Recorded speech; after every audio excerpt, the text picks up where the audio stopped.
বাংলাদেশি সন্দেহে আটক হওয়া পরিযায়ী শ্রমিকরা অবশেষে মুক্তি পেলেন এবং তারা ফিরে আসছেন নিজের এলাকায়, কিন্তু নিজের এলাকায় ফিরে তাদের ভবিষ্যৎ অনিশ্চিত ভবিষ্যৎ। কিন্তু তারা প্রশ্ন তুলছেন, ঘরে ফেরার পর তারা কি করবেন? রোজগারের কোনো নিশ্চয়তা নেই।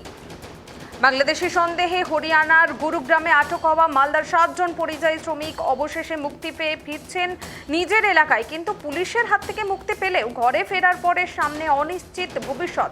কাজ নেই, রোজগারের কোনো নিশ্চয়তা নেই। ফিরে আসা প্রত্যেক শ্রমিককে ক্ষুদ্র ব্যবসার জন্য 5 লক্ষ টাকার লোন পাইয়ে দেওয়ার আশ্বাস দিলেন রাজ্যের প্রতিমন্ত্রী তাজমুল।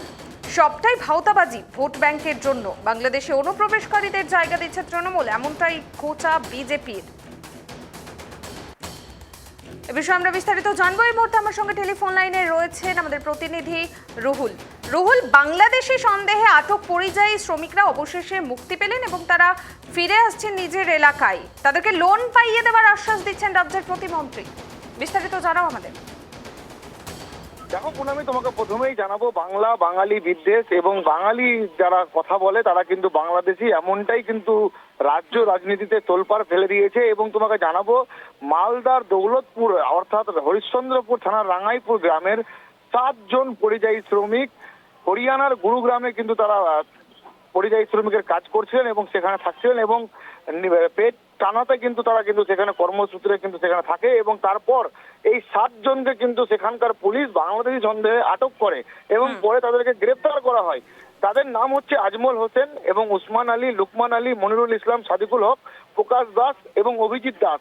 এই 7 জনকে গত 7 দিন আগে কিন্তু গুরুগ্রামের পুলিশ, সেখানকার পুলিশ তারা কিন্তু আটক করে বাংলাদেশি সন্দেহে। এবং তারপরেই এইখানকার অর্থাৎ পশ্চিম বাংলার মালদা জেলার হরিশ্চন্দ্রপুরের রাঙ্গাইপুর এই যে জায়গা, সেই জায়গারই মন্ত্রী রয়েছেন রাজ্যের প্রতিমন্ত্রী তাজমুল হোসেন এবং পরিবারের পাশে কিন্তু গিয়ে দাঁড়ান রাজ্যের প্রতিমন্ত্রী তাজমুল হোসেন। সেখানে গিয়ে কিন্তু তিনি আশ্বাস দেন পরিবারকে এবং পরিবারকে তিনি আশ্বস্ত করেন যে তাদের পরিবারের লোকদেরকে কিন্তু তিনি ফিরিয়ে আনবেন। সেই মতো অবস্থায় রাতেই কিন্তু মন্ত্রীর তৎপরতায় গুরুগ্রাম থানার পুলিশের সাথে যোগাযোগ করা হয় এবং সেখানকার পুলিশ কমিশনারের সাথে কথা বলেন রাজ্যের প্রতিমন্ত্রী তাজমুল হোসেন। এবং তারপরে গোটা বিষয়টি নিয়ে মালদা জেলা শাসক নিতিন সিংঘানিয়ার সাথে তিনি বৈঠকে বসেন এবং মালদা জেলা পুলিশ সুপার প্রদীপ কুমার যাদবের সাথেও তিনি বৈঠকে বসেন। এবং পরবর্তীতে এই গোটা ঘটনা কিন্তু মালদা জেলা প্রশাসনের তরফে হরিয়ানার গুরুগ্রামের যে থানায় তাদেরকে আটক করা হয়েছিল সেই থানায় কিন্তু পুলিশের সাথে কথাবার্তা হয় এবং তারপরে যে প্রক্রিয়া এবং এদের যে পরিচয়, এদের যে পরিচিতি, এরা যে ভারতীয়, এরা যে এখানকার নাগরিক, তার সমস্ত নথি কিন্তু পাঠানো হয় মালদা জেলা প্রশাসনের তরফে এবং মন্ত্রীর তরফে কিন্তু সুপারিশনামাও পাঠানো হয়। তারপর তাদেরকে কিন্তু সেখান থেকে রেয়াত করা হয় এবং তাদেরকে সেখান থেকে ছাড়া হয়। এবং তোমাকে জানিয়ে রাখবো, সব থেকে বড় প্রশ্ন এই যে পরিযায়ী শ্রমিকরা তাদেরকে বাংলাদেশি বলে তাদেরকে আটক করা হচ্ছে, তাদেরকে মারধর করা হচ্ছে, তাদের উপর নির্যাতন চালানো হচ্ছে বলে অভিযোগ দিল্লিতে এবং হরিয়ানার গুরুগ্রামে। তারা যে বাড়ি ফিরে আসবেন, তাদের তো কর্মজীবনে অনিশ্চয়তা, তারা কিন্তু কোথায় যাবেন, কি খাবেন, কিভাবে থাকবেন তা নিয়েও কিন্তু তাদের মাথায় চিন্তার ভাঁজ পড়েছে। এই মতো অবস্থায় দাঁড়িয়ে মালদা জেলার ভারপ্রাপ্ত প্রতিমন্ত্রী তাজমুল হোসেন তিনি কিন্তু দাবি করেছেন, তিনি বলেছেন যে এলাকার যে সমস্ত পরিযায়ী শ্রমিকরা অর্থাৎ তার গ্রামের যে সমস্ত পরিযায়ী শ্রমিকরা ফিরছেন তাদেরকে 5 লক্ষ টাকা করে কিন্তু ঋণ সহায়তা করা হবে এবং তারা যাতে স্বনির্ভরতায় যাতে ব্যবসা করতে পারে সেদিকটাও কিন্তু মালদা জেলা প্রশাসনের তরফে কিন্তু দেখা হবে।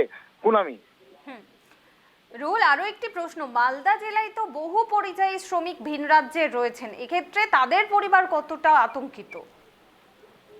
দেখো, শুধু মালদা জেলা বলে কথাটি নয়, মালদা, উত্তর দিনাজপুর, দক্ষিণ দিনাজপুর এবং তার পাশাপাশি মুর্শিদাবাদের একাধিক নাগরিক কিন্তু ভারতের বিভিন্ন রাজ্যে কিন্তু পরিযায়ী শ্রমিক, ঠিকাদার শ্রমিক এবং বিভিন্ন কর্মসূত্রে হোটেলের ব্যবসাতে শুরু করে বিভিন্ন ব্যবসায়ী কিন্তু কর্মসূত্রে রয়েছে এবং তাদের উপর যে এই নির্মম অত্যাচার করা হচ্ছে বিভিন্ন রাজ্য পুলিশের তরফে, তা নিয়ে কিন্তু তারা রীতিমতো আতঙ্কিত এবং তারা কিন্তু সেখান থেকে বাড়ি ফেরার একটা যে ট্রেন্ড শুরু করা হয়েছে যে সেখান থেকে তাদেরকে যাতে পিটিয়ে মেরে তাদেরকে লেলিয়ে তাদেরকে কিন্তু বাংলায় ফেরত পাঠানো যায়।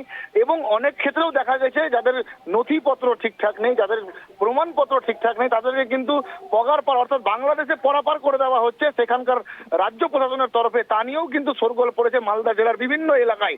এবং এই নিয়েও কিন্তু গতকাল মাননীয় মুখ্যমন্ত্রী এক্স হ্যান্ডেলে পোস্ট করেছিলেন দিল্লির একটি পরিবার, যে পরিবারে যেখানে বাচ্চাকেও ছাড়া হচ্ছে না, বাচ্চাদেরকেও কিন্তু পুলিশের নির্যাতনার শিকার হতে হচ্ছে। এবং তারপরে মুখ্যমন্ত্রী সরব হন এবং সেই গ্রাম মালদারই চাচল গ্রাম বলে একটি জায়গা রয়েছে, চাচলের হায়াতপুর বলে একটি গ্রাম রয়েছে খানপাড়া, সেখানকার সেই ছবি এবং সেই বাচ্চার ছবি এবং তাদের সাথে যে নিষ্ঠুর নির্মম অত্যাচার করা হয়েছে সেটাও কিন্তু রাজ্যের মুখ্যমন্ত্রী মমতা বন্দ্যোপাধ্যায় নিজের এক্স হ্যান্ডেলে পোস্ট করেছিলেন।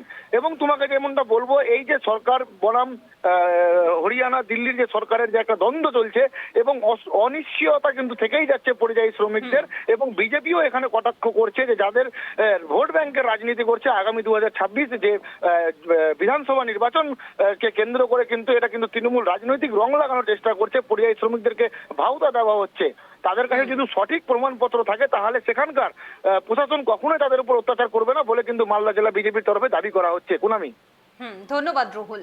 যে খবরের দিকে আমাদের নজর রয়েছে, হরিয়ানার গুরুগ্রামে বাংলাদেশি সন্দেহে আটক হওয়া মালদার হরিশ্চন্দ্রপুরের রাঙ্গাইপুর গ্রামের 7 জন পরিযায়ী শ্রমিক অবশেষে মুক্তি পেয়ে এলাকায় ফিরছেন, কিন্তু তাদের ভবিষ্যৎ নিয়ে দুশ্চিন্তায় রয়েছে পরিবার। একদিকে পেটের তাগিদ, অন্যদিকে প্রাণ ভয়। হরিয়ানার গুরুগ্রামে বাংলাদেশি সন্দেহে আটক হওয়ার পর ছাড়া পেয়ে অনিশ্চিত ভবিষ্যৎ নিয়ে এলাকায় ফিরছেন 7 জন তরুণ পরিযায়ী শ্রমিক এবং তারপরই লোন পাইয়ে দেওয়ার আশ্বাস দিয়েছেন রাজ্যের প্রতিমন্ত্রী। অন্যদিকে ভাঁওতাবাজি প্রতিশ্রুতি তৃণমূলকে তোপ দাগছে বিজেপি। ঘটনায় তীব্র রাজনৈতিক চাপানুতর শুরু হয়েছে মালদা জেলা জুড়ে।